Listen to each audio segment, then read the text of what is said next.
My dear brothers and sisters, Mes chers frères et sœurs, c'est une joie d'être ici.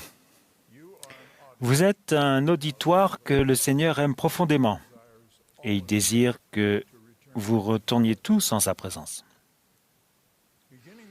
Depuis mon service en tant que président de l'Université Brigham Young en 1971, j'ai parlé à de nombreux auditoires de cette université, mais jamais encore comme dirigeant de l'Église de Jésus-Christ des Saints des Derniers Jours.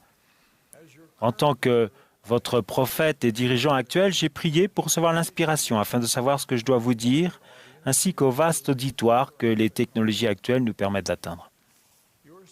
Vous célébrez le 150e anniversaire de l'Université Brigham Young. J'étais le président de BYU lorsque nous avons fêté son centenaire. Cette année-là, Spencer W. Kimball a prononcé son discours historique intitulé Second Century Address. Ce deuxième siècle est désormais à moitié terminé. Et qu'est devenu BYU pour relever ces défis prophétiques? Qu'êtes-vous devenu avec l'expérience acquise au cours de votre partie de ce deuxième siècle? Pour renforcer les impressions spirituelles dont j'ai déjà fait part aux dirigeants de votre université, je crois fermement que l'université Brigham Young est destinée à devenir ce que les prophètes d'autrefois et d'aujourd'hui savaient qu'elle pouvait devenir. Grâce à la consécration et la direction de cette communauté, BYU deviendra la grande université du Seigneur, non pas à la manière du monde, mais à celle du Seigneur. Je m'adresse ici à un auditoire de BYU, mais ce que j'ai à dire concerne tous ceux qui suivent les paroles d'un prophète. Je tiens à remercier les nombreux amis et membres qui ont prié pour moi et exprimé leur soutien dans mon nouvel appel. Les nombreuses mentions du manteau, de la fonction qui m'incombe, m'amènent à débuter par quelques remarques sur la signification de ce terme. Dans la Bible, le terme « manteau » est utilisé pour décrire le vêtement du prophète Élie qui est descendu sur Élisée comme symbole de la transmission de l'autorité prophétique. Le terme « manteau » est apparu dans l'histoire de l'Église rétablie à travers les nombreux rapports de la réunion tenue à Nauvoo pour déterminer qui devait succéder à Joseph Smith après son assassinat.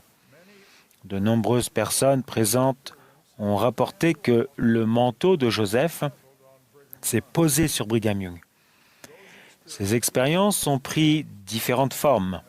Certains ont eu des visions, d'autres ont entendu la voix de Joseph, beaucoup ont eu une impression, car chacun reçoit la révélation différemment. Lorsque Russell M. Nelson a été appelé comme notre prophète, j'ai eu une expérience similaire. Pendant 34 ans, j'avais côtoyé cet apôtre lors des réunions du Collège des 12, mais lorsque le manteau du prophète s'est posé sur le président Nelson, j'ai senti que ses dons prophétiques étaient magnifiés. Nous avons tous été témoins de la profondeur de sa direction. À la mort du président Nelson, j'ai découvert une autre signification du manteau. Pour ceux qui y regardent, il symbolise la transmission de l'autorité de la prêtrise. Pour celui qui reçoit cette autorité, c'est très différent et profondément réel. Quelques minutes après avoir appris le décès de notre président, j'ai senti le poids de cette responsabilité descendre sur moi, ainsi que de fortes impressions sur ce que je devais maintenant faire. En tant que votre prophète dirigeant, je prie pour ce que notre Père Céleste veut pour chacun de nous. C'est à savoir d'être ou de devenir des membres pratiquants de l'Église de Jésus-Christ des Saints des Derniers Jours, avançant sur le chemin des alliances vers les éternités. Nous avons besoin des prières les uns des autres. Je ressens les bienfaits de vos prières. Je vous en suis reconnaissant et je vous aime. Je tiens à souligner l'avertissement du président Nelson. Dans les jours à venir, il ne sera pas possible de survivre spirituellement sans l'influence directrice, réconfortante et constante du Saint-Esprit. L'une des nombreuses raisons pour lesquelles vous aurez besoin de l'influence constante du Saint-Esprit est que vous vivez à une époque où l'adversaire réussit si bien à déguiser la vérité que si vous n'avez pas le Saint-Esprit, vous serez trompé. De nombreux obstacles nous attendent. Les distractions seront nombreuses. Même les membres pratiquants peuvent parfois avoir des préoccupations à propos de certaines questions historiques, doctrinales ou sociales concernant l'Église. Je souhaite aider tous nos membres à surmonter leurs doutes présents ou à venir. Quels que soient ces doutes, pour les surmonter, il faut se rapprocher de notre Sauveur Jésus-Christ. À maintes reprises, il nous a enseigné qu'il est le chemin. Voici 4 impressions qui nous rapprocheront de notre Sauveur. Premièrement, fortifier notre foi en lui. Deuxièmement, devenir plus humble. Troisièmement, demander de l'aide. Et quatrièmement, être patient. Le premier point consiste à développer notre foi en Dieu et en la mission de son Fils, Jésus-Christ. Pour avoir une foi forte, il faut plus qu'un désir fort. Il faut chercher à l'acquérir quotidiennement, un pas à la fois, par la prière et l'étude des Écritures. Nous pouvons renforcer notre engagement envers les principes énoncés dans le premier article de foi, qui déclare « Nous croyons en Dieu, le Père éternel, et en son Fils Jésus-Christ, et au Saint-Esprit. » Ces principes affermissent notre foi en Dieu et nous garderons attachés aux vérités de l'Évangile et à l'exemple de service de notre Sauveur.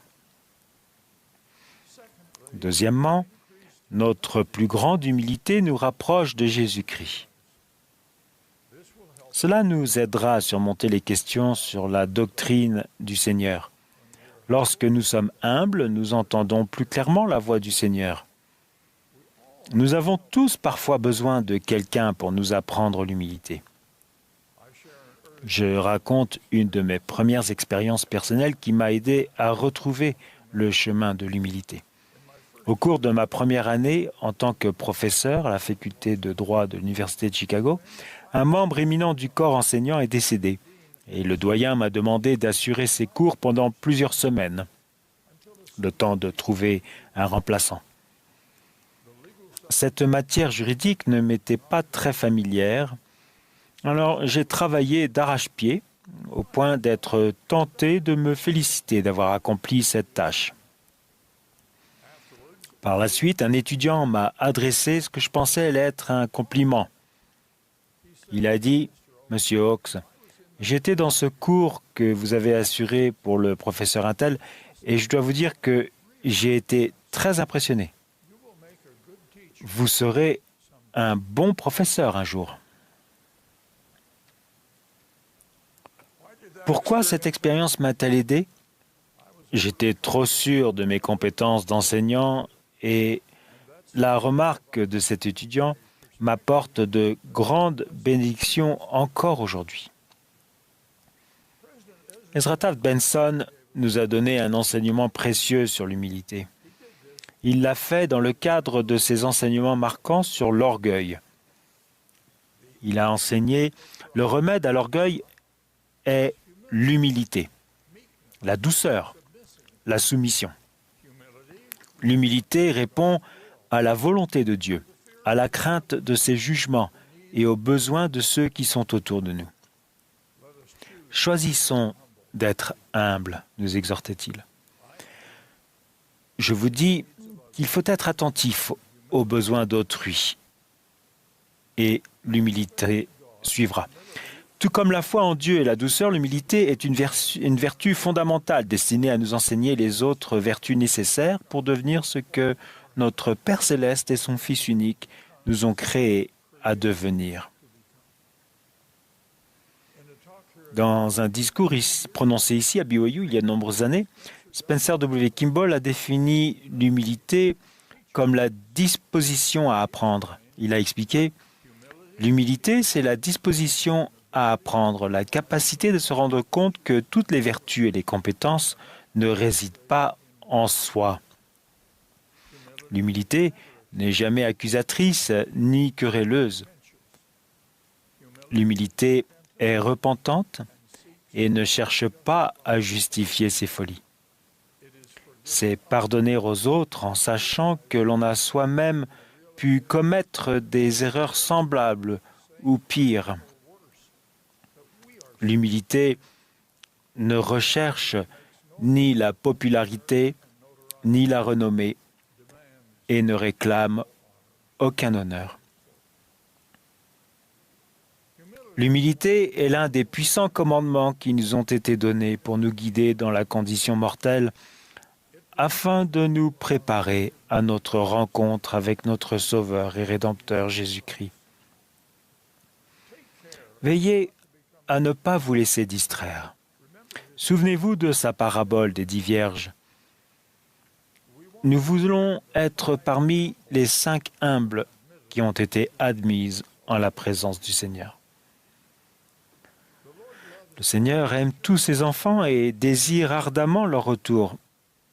Mais nous connaissons tous des exemples d'anciens missionnaires qui ont interrompu leur progression spirituelle en n'étant pas pratiquants pendant un temps. Nous connaissons des jeunes qui ont compromis leur progression spirituelle en s'éloignant des enseignements de l'Église, comme ceux qui manifestent peu de désir de se marier ou d'avoir des enfants. Il y a également des membres adultes qui ne cherchent pas à devenir un peuple d'alliance, notamment des hommes qui ne se préparent pas à être ordonnés à la prêtrise de Melchisédek. Ceux dont la foi et la participation dans l'Église rétablie déclinent sont une source majeure de préoccupation pour vos dirigeants prophétiques. Nous vous aimons, jeunes et vieux, hommes et femmes. Le Seigneur vous aime aussi. Dieu vous poursuit inlassablement avec amour. Chacun de vous, respectez les commandements et soyez fidèles aux alliances que tant d'entre vous ont contractées pour vous guider sur le chemin des alliances. Ne laissez jamais vos connaissances profanes restreindre vos horizons. Nous sommes reconnaissants de savoir qu'il existe 2 méthodes pour acquérir la connaissance nécessaire. Premièrement, le bras de la chair dans les découvertes progressives de la méthode scientifique. Et deuxièmement, les vérités révélées par la méthode spirituelle, qui commence par la foi en Dieu et s'appuie sur les Écritures, les enseignements inspirés et la révélation personnelle. Il n'existe aucun conflit fondamental entre les connaissances acquises par ces différentes méthodes, car Dieu, notre Père éternel, Tout-Puissant, connaît toute vérité et nous appelle à apprendre par les 2 méthodes.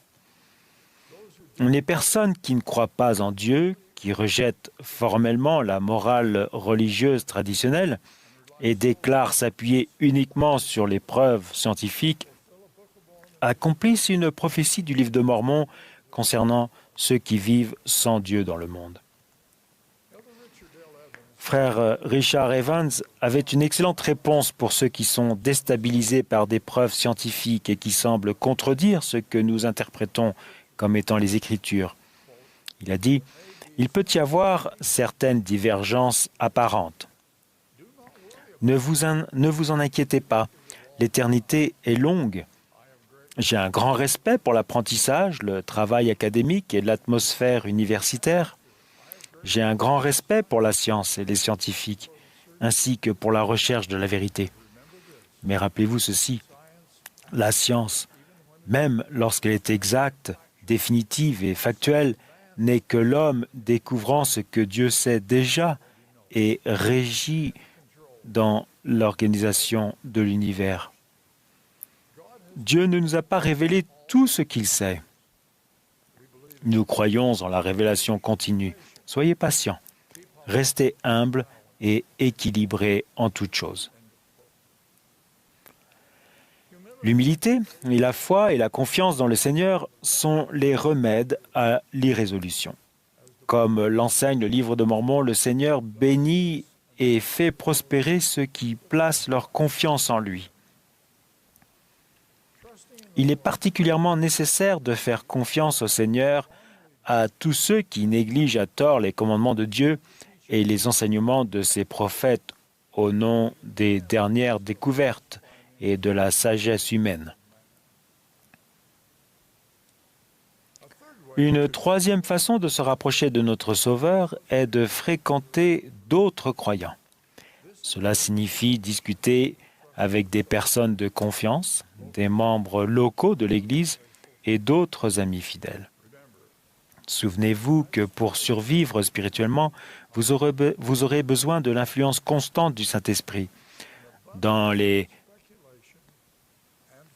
podcasts et sur les médias sociaux, nous sommes entourés d'un flot de conjectures et de fausses informations.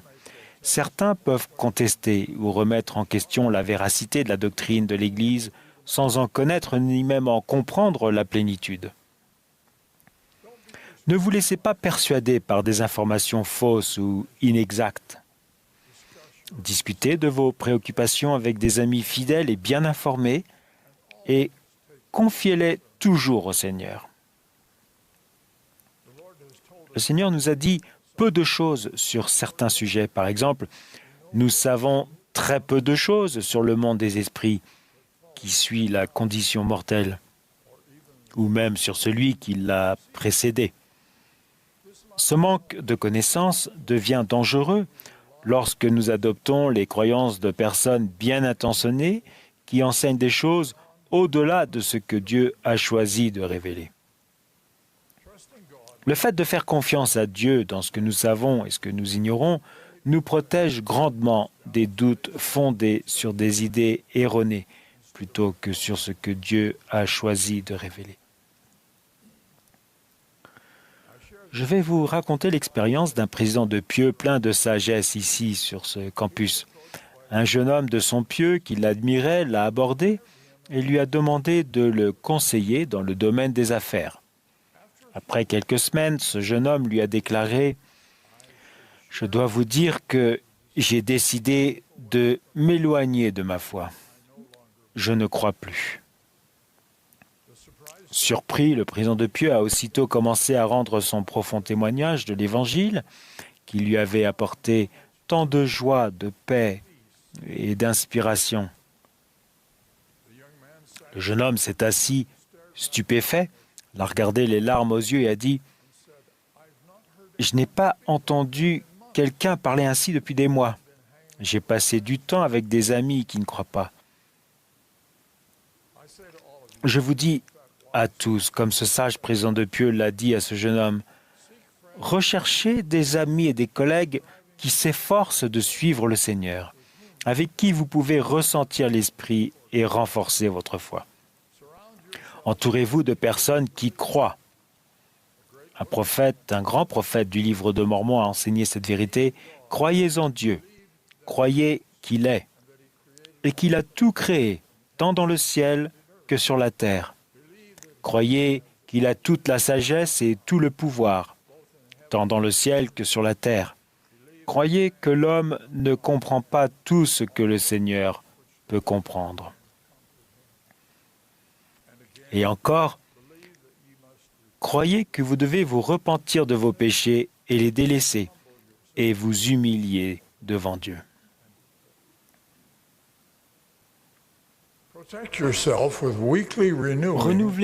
Renouvelez chaque semaine vos alliances en prenant la Sainte Seine et en vous efforçant constamment de vivre conformément à ces alliances sacrées, afin de vous protéger.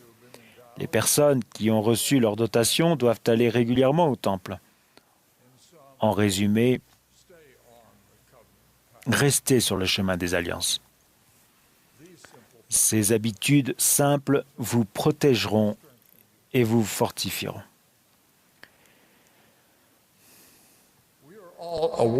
Nous sommes tous une œuvre en devenir. Nous sommes tous à des étapes différentes sur ce que le président Nelson a appelé le chemin des alliances. Nous devons être patients les uns envers les autres et parfois même envers nous-mêmes.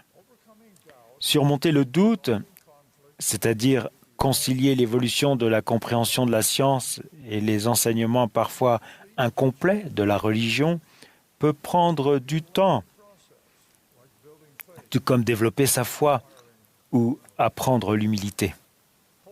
Accrochez-vous au premier article de foi, même lorsque d'autres points sont incertains. Et pendant que vous attendez, espérez dans le Seigneur, ce qui implique d'avoir confiance en son calendrier et en ses promesses. Et pendant que nous attendons, nous devons nous occuper en rendant service. À maintes et maintes fois, Jésus a enseigné et démontré le pouvoir du service à autrui.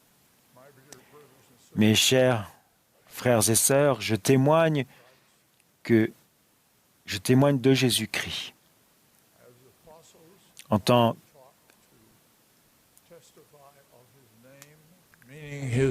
qu'apôtre, nous témoignons de son nom et de son œuvre sacrée dans le monde entier. Je témoigne de la vérité enseignée par l'Église rétablie. Et je témoigne de la vérité de ces choses dont j'ai parlé aujourd'hui. Au nom de Jésus-Christ. Amen.